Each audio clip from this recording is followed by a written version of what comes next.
Bonjour, chers amis téléspectateurs. C'est avec une très grande joie que moins content de parler avec autres, de partager parole à bon Dieu avec autres. Oui, il n'y a pas de plus bonne nouvelle que la nouvelle de Jésus-Christ. Et je déclare avec conviction et fermeté, l'année 2014 sera une année de victoire, une année de prospérité, une année d'excellence pour toi. Oh mes frères, il ne faut pas que nous puissions rêver toute la vie. Voyez, c'est comme une femme qui est enceinte. Une femme est enceinte pendant 9 mois. Ce n'est pas pendant toute sa vie. Il y a un temps où elle doit accoucher.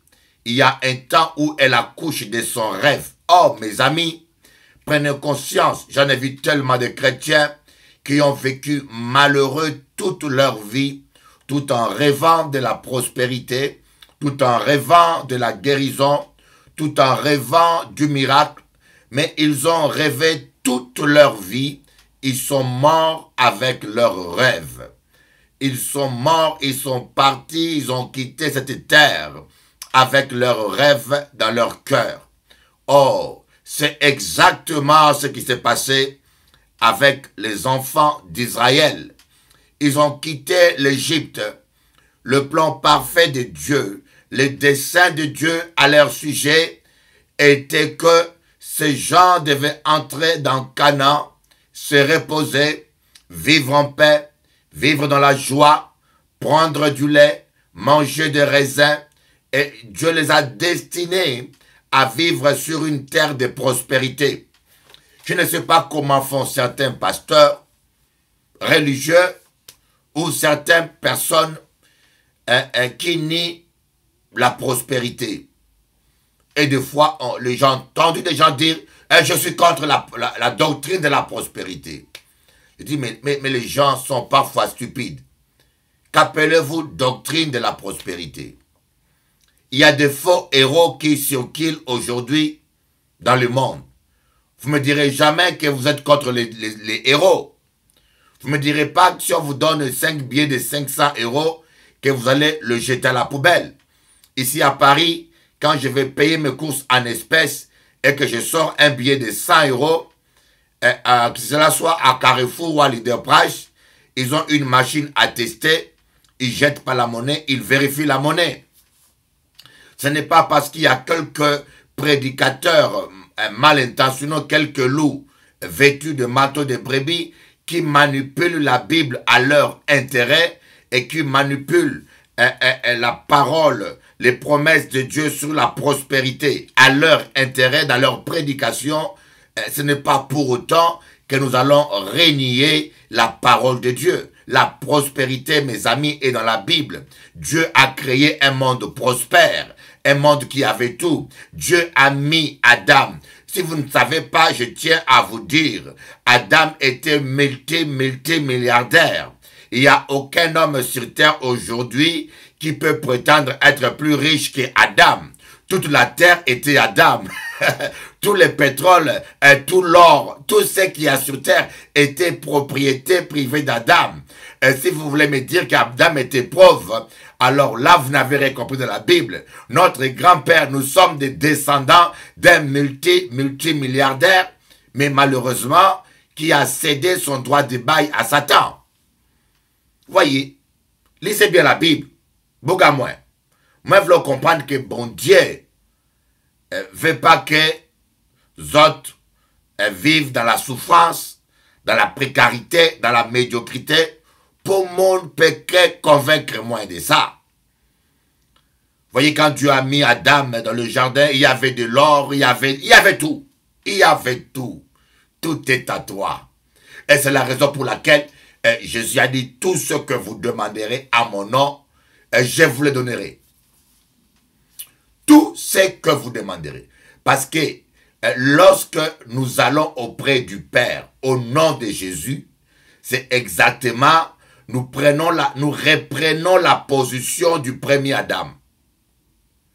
Le premier Adam avait perdu ses droits de citoyenneté, il avait perdu ses prérogatives spirituelles en péchant. Et le second Adam qui est Christ, il a produit le sang d'Adam, mais sans aucun péché. Il est né, il a été créé dans le ventre de Marie. Il n'est pas né de la sémence d'un homme. C'est un sang pur, sans péché. Et en rachetant l'humanité, en nous rachetant moi et toi, il nous a redonné toutes les prérogatives que le premier Adam avait perdues par le péché original. Alors, lorsque nous venons devant le Père au nom de Jésus, c'est comme si vous signez un chèque au nom de Jésus. Ça ne peut pas être un chèque en bois. Jésus nous a donné la Bible que moi je compare à des chéquiers et il a dit tout ce que vous écriverez, tout ce que vous, la somme que vous marquerez dessus en mon nom, vous signez en mon nom, vous l'encaisserez. Parce que Jésus a racheté toute l'humanité, toute la création avec son sang. Amen. Alors donc, Dieu avait prévu que ses enfants, des enfants d'Israël, quittent l'Égypte, cette vie de souffrance, cette vie de misère, et cette vie de divorce, comme on dit, la misère a plusieurs facettes. Il y a la misère financière, la misère financière que l'humanité vit actuellement avec des crises, de gens qui arrivent à peine à atteindre le bout du mois normalement. Il y a la misère spirituelle, vous voyez. Je suis des fois dégoûté de voir ces gens qui sont en train de légaliser les mariages pervers et qui sont en train de faire tomber les gens dans les ténèbres.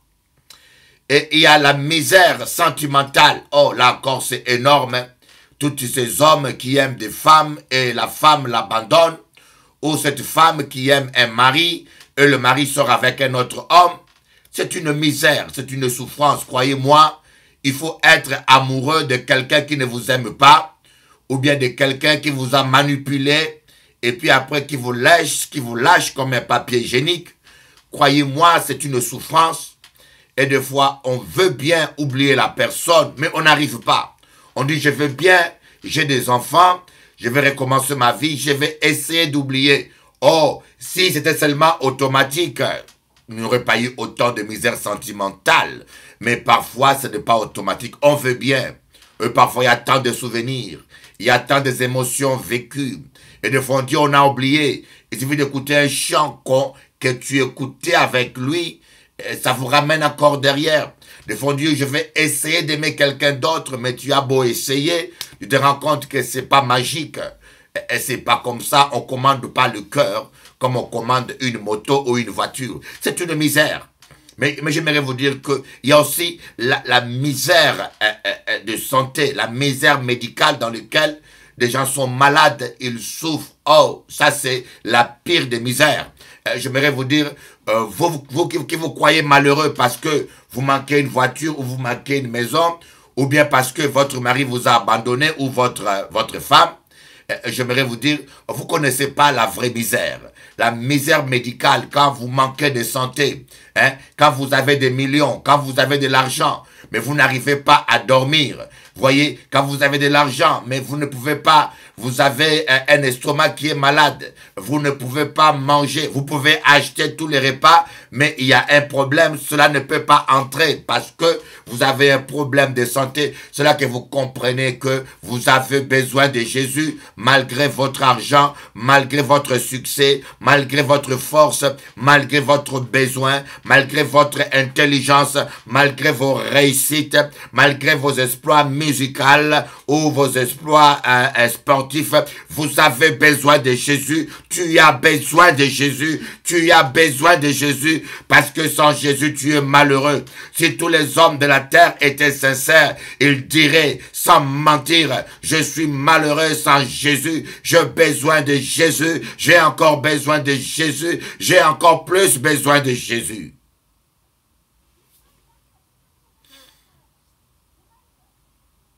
Voyez, tous les enfants d'Israël ne sont pas entrés dans Canaan. Et pourquoi ne sont-ils pas entrés dans Canaan? C'était à cause de leur désobéissance. À cause de leur désobéissance. Ils ont murmuré le voyage qui devait durer quelques jours a duré toute la vie. Toute la génération qui a connu la délivrance de l'Égypte, qui a traversé la mer Rouge, ils sont morts dans le désert. Et, hélas, quelle tristesse, il n'y a que Caleb et Josué qui ont mis foi dans le Dieu véritable et qui sont rentrés vivants dans la terre promise. Même Moïse, ce grand homme de Dieu, il n'a pas pu entrer dans Canaan à cause du peuple. Le peuple l'a entraîné dans leur indiscipline de murmures et de colère. Et je crois que des fois nous lisons la Bible trop au passé. Les problèmes que nous aujourd'hui nous avons, nous lisons trop la Bible au passé. On dit, ils ne sont pas entrés. Alors qu'aujourd'hui, il y a tant de chrétiens qui n'entrent pas encore. Nous avons tant de chrétiens qui sont devenus errants. Voyez, les Israéliens, ils erraient, les Hébreux erraient dans le désert. D'un désert à un autre, d'un campement à un autre campement. Les Hébreux erraient dans le désert d'un campement à un autre campement. Mais aujourd'hui, on a des chrétiens qui errent d'une église à une autre. Il va dans telle église, il pense que c'est là où il va trouver, il est déçu, il change, il va dans une autre, au bout de 5 ans, il ne trouve pas, il va dans une autre, mais le problème, ce n'est pas le campement, le problème, ce n'est pas les églises, le problème, le véritable problème, c'est toi. Et des fois, nous ne traitons pas la vraie cause de nos problèmes, la désobéissance. Nous désobéissons tellement à Dieu. Nous désobéissons tellement à Dieu et nous pensons que nous pouvons faire Dieu à notre sauce. Nous pouvons amener Dieu à suivre notre cadence et notre rythme.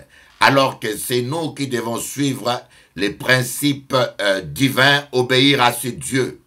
Oh, j'aimerais te dire, ce n'est pas l'homme, ce n'est pas une religion. Moi, je voulais vous comprendre que pas ni religion qui peut sauver les autres. Religion, c'est bité à monde. Nous savons même que dans l'histoire, au nom de la religion, on a fait des pires des massacres. On a tué des innocents. Vous voyez, en Centrafrique, c'est la guerre des religions. Les musulmans, avec leur esprit de haine et d'intolérance, ils sont allés tuer les chrétiens là-bas. C'est ça la religion. Tous ces gens qui vous font péter les bombes dans les avions au nom de l'islam. C'est ça la religion. La religion devient un instrument. Tant que l'homme sera un être parfait sur terre, il n'y aura aucune religion parfaite. Mais par contre, il y a une seule personne qui est parfaite sur terre que tu peux rencontrer, c'est Jésus-Christ, le Fils de Dieu. Si tu acceptes Jésus-Christ dans ta vie, il est parfait. Il pourra faire quelque chose pour toi. Il pourra changer quelque chose dans ta vie. Il pourra faire quelque chose pour toi. On va lire aujourd'hui dans Genèse, le chapitre 28 à partir du verset 15. Voici, je suis avec toi, je te garderai partout où tu iras. Je te ramènerai dans ce pays, car je ne t'abandonnerai point jusqu'à ce que je n'aie exécuté ce que je te dis. Moi, pas ça, si on a écouté moins bien, moulin ou moins qu'à parler. Voici, je suis moi-même avec toi. Je te garderai partout où tu iras. Et je te ramènerai dans ce pays, car je ne t'abandonnerai point jusqu'à ce que je n'ai exécuté ce que je te dis. Voyez, Dieu est un Dieu qui est fidèle. Si Dieu vous a fait une promesse, mes amis, dis-toi que Dieu ne t'abandonnera jamais. Comprends bien cela. Dieu ne t'abandonnera jamais jusqu'à ce qu'il ait exécuté cette promesse qu'il t'a donnée. Vous n'avez même pas besoin. Vous savez, des fois, nous sommes en train de nous battre. et nous perdons le temps. Nous nous tracassons pour rien. Et j'aimerais que tu comprennes aujourd'hui. Laisse Dieu combattre pour toi. Le combat est un combat de Dieu. Ton combat est le combat de Dieu. Comprends que Dieu va se battre pour accomplir sa parole. Dieu sait se défendre, mes amis. Comme on l'a vu la semaine passée, Dieu, vous savez, les Philistins ont pris l'arche de Dieu, ils l'ont amené dans leur temple et Dagon, leur Dieu, est tombé. L'Esprit de Dieu a brisé Dagon et il a frappé tous les Philistins d'hémorroïdes et l'arche de Dieu a commencé à aller d'une ville à une autre jusqu'à ce que les Philistins ont décidé de renvoyer l'arche. Vous êtes l'arche de Dieu. Vous n'avez pas besoin de parler. Vous n'avez pas besoin de vous justifier. Voyez, Dieu va frapper les gens qui vous combattent. Vous n'avez même pas besoin de maudire. Voilà pourquoi on dit ne maudissez pas, bénissez. Parce que vous n'avez pas besoin de maudire les gens. Vous n'avez pas besoin. C'est de la stupidité. Quand vous maudissez quelqu'un, vous faites quelque chose d'inutile. Parce que Dieu dit à moi la vengeance, à moi la rétribution. Alors quand vous maudissez, le problème est que tout ce qui sort de votre bouche est une sémence pour vous-même. Tout ce que vous prononcez, c'est une sémence spirituelle qui germera dans votre vie. Vous allez récolter ce que vous sémez. C'est une loi, la loi de la récolte que Dieu a établie depuis la création. Alors maintenant, quand tu maudis les gens, tu es en train de te maudire. Tu vas hériter toi-même de la malédiction.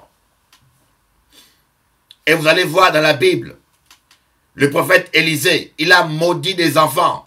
Vous voyez, il a maudit des enfants. La Bible n'a jamais approuvé cela. Mais il a maudit les enfants qui se moquaient de lui. Des ours sont sortis de la forêt, ils ont dévoré les enfants. Vous voyez, comment est-il mort? De la maladie. Voilà. Il n'a pas été enlevé comme Élie. Il n'a pas été enlevé comme Élie. Et pourtant, il avait la double onction. Il avait 2 fois plus d'onction qu'Élie. Il a fait 2 fois plus de miracles. Mais il n'a pas pu être enlevé vivant. Vous voyez? Parce qu'on récolte ce qu'on sème. Il y a toujours une conséquence. Mais Élie, lui, il a été enlevé vivant dans la gloire de Dieu.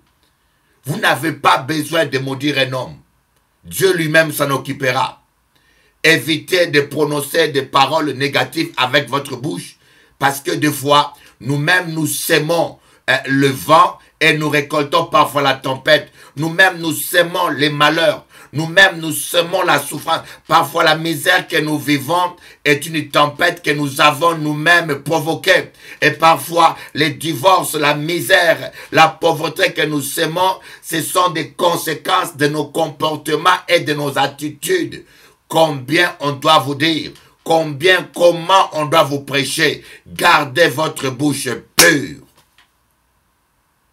Dieu dit qu'il ne t'abandonnera.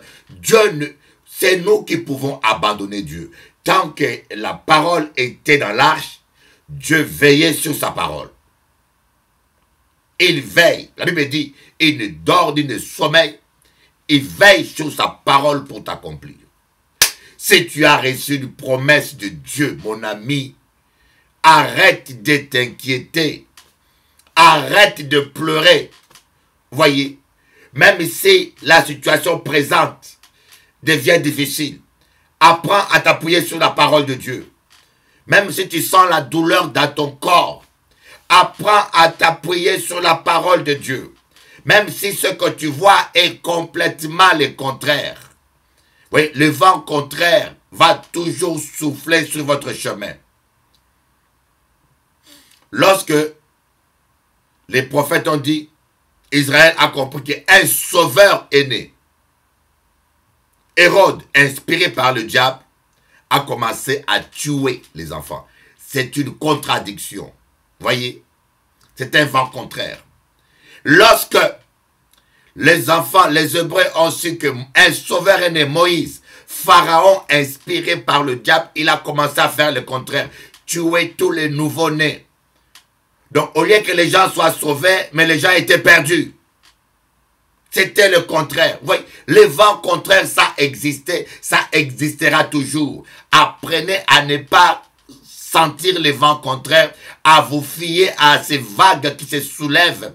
Dormez comme Jésus sur la pirogue, sur l'arche, restez dans la pirogue, sur l'arche, comme Moïse dans l'arche, restez là tranquille, dormez, faites confiance que votre Dieu contrôle tout, que votre Dieu contrôle tout, que rien ne dépasse Dieu, que rien ne surprend Dieu, et que rien ne surprend Dieu, que notre Dieu a connaît la fin depuis le commencement, que ce Dieu qui t'a promis, que ce Dieu qui t'a promis des choses, il ne t'abandonnera pas sans l'avoir accompli. Mais toi, pas abandonner mon Dieu. Il te dit, Genèse, chapitre 28, verset 15. Voici, je suis avec toi. Je te garderai partout où tu iras. Et je te ramènerai dans ce pays, car je ne t'abandonnerai point que je n'ai exécuté ce que je t'ai dit. Oh, oh, quel encouragement. Je sens qu'il y a quelqu'un là qui est encouragé. Oui. Et je sens qu'il y a quelqu'un là qui retrouve le sourire. Je sens qu'il y a quelqu'un là qui a voulu baisser les mains. Et maintenant, brusquement, il se sent pousser des ailes. Il veut sauter. Oh my God. Ton Dieu ne t'abandonnera pas jusqu'à ce qu'il ait accompli tout ce qu'il t'a promis. Il ne peut pas mentir. C'est comme ça qu'il est. Mais qu'est-ce qui est arrivé à Jacob? Voyez, on va voir ça. Regardez un peu, suivez. Dieu a dit à Abraham, Abraham, je ferai de toi une source de bénédiction. Des nations naîtront de toi. Ta descendance sera tellement grande. Quand le diable a entendu ça, il est allé frapper Sarah de stérilité. Dieu a dit, Abraham, je ferai de... Tu auras des enfants tels que ta descendance, même le sable de la mer. On peut pas compter les enfants que tu as. Ce serait comme le sable de la mer. Quand le diable a entendu ça, il est allé fermer les trompes de Sarah, il a frappé de stérilité. Voyez. Et lorsque Sarah était guérie, et qu'il pouvait concevoir un bébé, le diable a mis Pharaon dans le même lit que Sarah. Et il voulait que ça ne soit pas Abraham, mais c'est un circoncis de païens, ce voyou de Pharaon, puisse donner l'enfant, faire un enfant avec Sarah. Mais Dieu n'a pas laissé faire. Dieu ne laissera pas faire. Je ne sais pas si tu es en train de vivre des choses contraires, des oppositions, des obstacles, et des choses que tu ne comprends pas, tu te poses peut-être des questions, tu te dis mais qu'est-ce qui se passe Seigneur? Et je ne sais pas qu'est-ce que tu es en train de traverser. Mais la chose que je peux te dire, prends courage, ce que Dieu t'a dit s'accomplira. Ce que Dieu t'a dit s'accomplira. Dieu a dit à Joseph, tu seras prince. Mais Joseph a vécu justement le vent contraire. La trahison, esclavage, domestique, prison.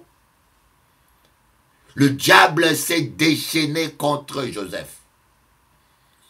Et Dieu a permis ça dans un but pédagogique. Vous savez, il y a des situations que Dieu permet dans nos vies dans un but pédagogique pour nous enseigner des choses, pour nous aider à mûrir et parfois pour briser notre orgueil. Il y a des situations que Dieu permet, non qu'il prend plaisir à nous mettre en difficulté, mais parce qu'il n'a pas de choix. Il y a des choses, vous savez, il y a des fois le médecin n'a pas le choix que d'opérer un malade. Il dit, écoutez, je peux te donner le médicament, mais ce qui est en toi, il faut une opération pour retirer la chose. Des fois, Dieu n'a pas le choix, il faut une preuve pour toi, pour retirer l'orgueil en toi. Il faut une preuve pour toi, pour t'apprendre à faire confiance à Dieu. Il faut une preuve pour toi pour que tu arrêtes l'adultère. Il faut une preuve pour toi pour que tu sois sauvé.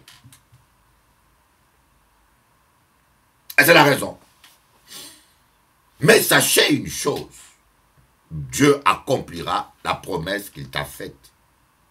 Dieu l'accomplira. Dieu l'accomplira. Mais quoi? Yo ka dit bouga moi, yo connaît bien moi. Monsieur a parlé bien, mais est-ce que monsieur connaît la situation moi? Moi j'ai dit ça. Moi pas ni besoin de connaître la situation. Moi connaître bon Dieu, le tout-puissant. Le tout-puissant, il est tout capable. Ton problème n'est rien devant le Dieu qui a créé le ciel et la terre. Il a dit que la lumière soit avant même que le soleil soit. My God. Il a dit que la lumière soit avant que le soleil soit. Vous voyez, Dieu a créé la lumière avant le soleil. Et ça, je pense que les scientifiques doivent faire leurs recherches avec cette thèse-là. Ils vont mieux comprendre l'origine de l'univers. En commençant par supposer que avant que le soleil ne soit, la lumière fut d'abord créée. La matière, proton, lumière, fut créée d'abord par Dieu. Ça veut dire que Dieu peut créer la solution avant que la source de la solution soit. Vous voyez, dans des circonstances où on dit, mais d'où viendra la solution? On ne voit pas qui va émettre la lumière. On ne voit pas le soleil. On ne voit pas la solution. On dit, mais d'où on peut trouver la solution? Mais Dieu déjà peut créer la solution à partir de rien. Je dis, mais pas ni travail, on licencie, mais Dieu va créer un travail pour toi. Il est extraordinaire, notre Dieu. Voyez, Jacob, Dieu lui a dit qu'il sera avec lui. Mais Jacob arrive chez Laban, il s'est fait couillonner. Est-ce que Dieu l'avait abandonné? Non. Laban lui dit, tu vas travailler 7 ans pour Rachel. Et Jacob va travailler 7 ans, et la nuit, je ne sais pas s'il avait bu, ou si 7 ans de continence l'avait rendu trop impulsif. On lui a mis Rachel au lit, il en a profité, et le matin, il se rend compte qu'on l'a couillonné. Alors, il devait travailler encore 7 ans. Mais Dieu a dit qu'il sera avec lui. Mais pourquoi est-ce que Dieu n'a rien dit? Dieu n'a rien montré. Dieu a permis cela afin que justice soit faite. Moi, j'ai dit, tout ce que nous faisons, nous allons les récolter.